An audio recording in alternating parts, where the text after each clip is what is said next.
And I am really excited that today we're going to have a great conversation around these questions with two dynamic business owners as they come on and join us. I see Rebecca has joined us. That is Rebecca Boenigk, CEO of Neutral Postures. And we also have Beverly White joining us, who I think is coming on here as well. Oh, there she is. I see her. Awesome. Beverly White, CEO of BKW Group. Ladies, welcome, welcome, welcome. Rebecca, will you wave to us first so everyone knows who you are? That's Rebecca. And then we've got Beverly, if you wave to everybody. Yes. So great to see both of you and so happy to have you here with us today. I want to put the conversation in context, right? Because while I know both of you very well and for a very, very long time, I know that there are some who are participating in this session who aren't familiar with you. So I would like each of you to please give us an overview of your companies and your role within your organizations. And so, Rebecca, I'm going to start with you and then we'll pop it on over to Beverly. So our company actually manufactures office furniture. And we're going to talk about that a little bit more in a minute of what this COVID issue has done based on everybody going home. We've been in business for 32 years. My mom and I started the company in my garage, and we've made a couple of acquisitions over the years. So we now manufacture the whole office. So anything that you need to outfit an office, we manufacture in Texas.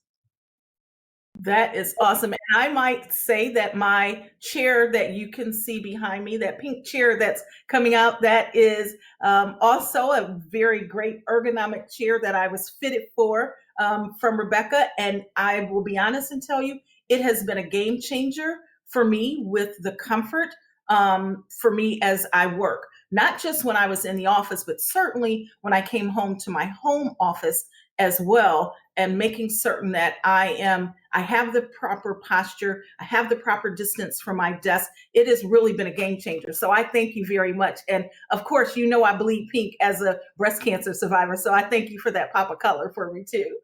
All my chairs are pink. I love it. Bev, I'm going to pop it over to you. Please tell us about your company. Beverly White. I am president and owner of BKW Transformation Group. And at the extreme other end of Rebecca does, we are a management consulting company, and we work in process technology change management. We are, I tell you, to answer the question about where we are and how long we're going to be there is the question of the year. Obviously, we're all transitioning. And Rebecca, I must say, since I've been working from home and knowing what you do, I've got to get a chair. I've heard great things about it. I've sat in one of your chairs, so that's on my to-do list. But we provide management consulting companies to help company deliver strategic solutions end to end in those four categories that I talked about. And I look forward to talking about that more. Great. Thank you to both of you. Thank you for sharing. As you can see, we've got some experience on the line here with us for our topic. So now that we have that context, right, and all of us know about Rebecca's great chairs, and I see people in the chat saying, I want a chair. So you're going to have lots of orders here. I'm happy about that, right? That B2B business, if you will. Now that we have that right in context, so can each of you really tell us about the effects that you think these unprecedented times have had on our women business owners? And Bev, I'm going to start with you on this one. Okay, good. Thank you. Well, I think, first of all, there's not going to be a one size fit all as far as the impact. It's going to be different by sector. It's going to be different depending on what your product and or service offering was. However, one of the things we've talked to several companies, because when it hit for us, we were in the process of trying to roll out some new technology because of AI, artificial intelligence and machine learning, because that aligns with what we do. We were looking at ourselves pre-pandemic to say what's happening and how we're going to be impacted the next few years, because companies were doing a lot of automation around artificial intelligence. Now here we are, we're working from home.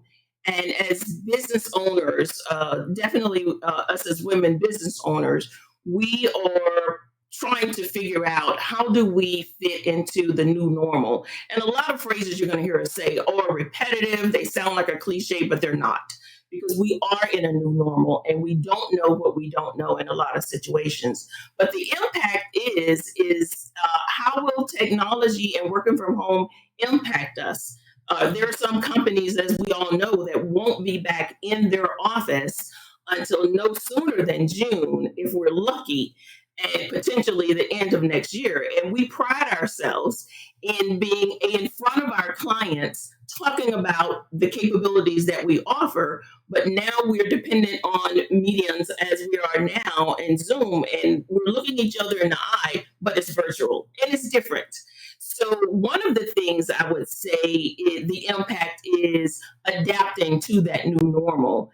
And I'm sure it's on the agenda. We'll talk more about what pivot means, but understanding what that is it temporary? Is it long term? And how do we fit? What is our current state? And how do we align with where we are now in the industry, period, no matter what you're doing? Absolutely. You brought up a great point, right? And I know that we're going to really delve into it. And that's about technology right now, more than ever, being our enabler for business and for connections, right? And so that plays a really, really big role in adapting to this, our new now. Rebecca, how about with you as you are, I think, 7 inches deep in snow in Texas? However, take that aside. How do you think these unprecedented times have affected our women business owners? Well, I think that more small business owners have been affected than large business owners, primarily because small business owners don't have, a pot of money sitting there as a safety net. I think that more of the small businesses were closed because of COVID than the large businesses, and didn't have a way to really stay in business and stay active. We were very fortunate in that from the very beginning, we were deemed an essential manufacturer because we supply hospitals and labs and the federal government. So, believe it or not, today is our first day to actually not be in production, and it's because of snow and not because of COVID, which is Wow. crazy because we live in Central Texas and we don't get snow like this. Um, Again, if you can think about what has happened in the office setting, our industry as a whole is down 20 to 40%. We actually ended up for 2020, which is astonishing considering that in April and May, we were curious if we were going out of business because everybody stopped buying. And I want to say a special thank you to the SBA because the PPP loan is what saved us, allowed us to not lay off any employees, and ours has already been forgiven, and we qualify for the second one. And so Barb said it's coming up soon. As soon as we're eligible, we'll apply again because the spring is always the toughest time for us anyway. Mhm. I just think that we just need to be cognizant of the fact that, as you've said many times, Candace, we are all in the same storm, but in very different boats. And that really does matter. And we were, April and May last year, we thought, how are we going to be able to continue? And then as the year went on, we just became busier and busier and busier to the point that now some of our production people are actually working on Saturdays. We're so busy. For both personal growth and for the growth of our company, right? Because our teams are our companies. And so, what do you think that we should be doing to position both the team and the business for growth in this decentralized space that we're in? That's a great topic because unlike a lot of companies, like Rebecca has tangible assets as well as our people. For us that do consulting, our major asset are our consultants who actually work for us. So what we're doing, me and the executive team, is we're trying to make sure that we are in contact and have provide non-client type of discussions and understand the challenges of our teams as we move forward. Last year in 2019, we came into 2020 with having a good sales year in 2019. So we were all ramped up and ready to go. And then, of course, the pandemic hit. And our clients changed their direction, like a lot of companies did, around because our model is we're face to face. But the good news is there are some things that we are doing that's technology based anyway, but our teams are balanced. We have clients that we still service, but our deliverables were based upon us being the face for our clients to their clients. So we've had to not only work with our team to provide that same value virtually, as well as managing the team's culture itself and being in an, I would say, isolated mode. But you guys know, everybody on this phone know what isolation means right now. I mean, we're in our homes, and whether we're locked down alone or with our families, it's isolated from our normal business partners, our clients, and all of our interaction is of this nature. We're online. I mean, we're communicating, but it is different. So we've enabled additional technology. We have worked closer with our clients on some of their technology solutions. And for us, it's all about security. We have to sign lots of agreements around security. And when it comes to technology, we've had to further enable and ensure our clients that we are abiding by the rules of technology, because there are so many glitches, there's been hacks, and we have to make sure that we're working with our clients to mitigate those risks. So it's two things around technology. It's technology that helps us deliver solutions to our clients, as well as technology within our teams, because we manage data sometimes for our clients. So our network has to be secure also. So, and it's also about a growth strategy. I mean, enabling learning in an environment where we are, we had, I would say 50% of our sales that we did in 19 were stalled, either canceled or put on hold. And we were trying to work with the team and strategize on what we do next to make sure that we survived. And right when the PPP first came out, I went, well, we're not going to do that. And of course, I started to read about it and understand it. And the PPP did help us a lot to engage with our clients. So we're excited that we were able to take advantage of that. That's great. Thank you for sharing. I pulled out a couple of things, right? Technology, technology, technology. Right now, the name of the game. And of course, as we talk about technology, security, and a lot of other sort of tentacles come along with that, but also allowing our teams to understand what our plight is right now, and what solutions that we have to provide to our clients, but certainly as organizations. And so I appreciate that. We had a question around new businesses, and I want to end with that because that was a great question. I'm going to roll over to Rebecca, because Rebecca made a real sort of repositioning, right? And as you said, since March of last year, today is the first time you've been closed.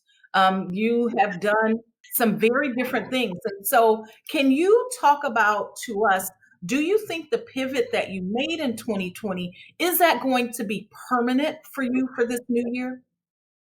I really do think it is going to be permanent for us. So one of the things, we did a couple of different things. We started selling gloves and masks and some other PPE equipment, but we're selling them in huge quantities. So like you can't buy 5,000 masks from us. You have to buy 5 million masks or 5 million boxes of gloves. So that's a very different part of the business. We also introduced a lot of new products that are COVID related. So when everybody does go back to work, they're still going to want some separation, especially in these open offices. You don't want to have nothing in between you and the person sitting across from you. So we have all of these screens that can go in a regular office environment, as well as screens that can go like in a production manufacturing area, because you might have people on a production line that are 3 feet apart, and that's where they need to be to do their job on the production line. But we can put a 6-foot screen in between them. So at least there is some separation between them.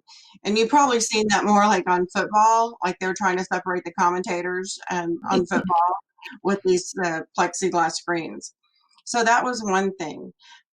Another thing that changed dramatically is that for us to sell our product, the customer usually needs to sit in the chair. They usually need to actually see the systems product that we manufacture, the desking products that we manufacture. And so we had to change our presentation style and really be able to use Zoom for that type of sales pitch. In March, I hated Zoom and I traveled all the time. Now I love Zoom, and the fact that I can be in the room with you and not really be in the room with you is very helpful. I hate to travel from a business standpoint, so it actually works out really, really well to me, for me. The other thing that has happened is that people seem to be more willing to have conversations that they weren't willing to have 6 months ago. And I think that, I'll talk about that a little bit more in a minute. But for us, it's really been, obviously, my whole team is here in the factory, except for my 62 sales reps that are all over the US, Canada, India, China, and Dubai. So we have to make sure that how we're going about things, that we're pivoting not only on the products that we've added, the products that we've designed for COVID specifically, but then also how we're going to market. Thank you again for joining us for this amazing session. Have a magnificent Monday and a beautiful rest of the week. And thank Bye. you. Thank you.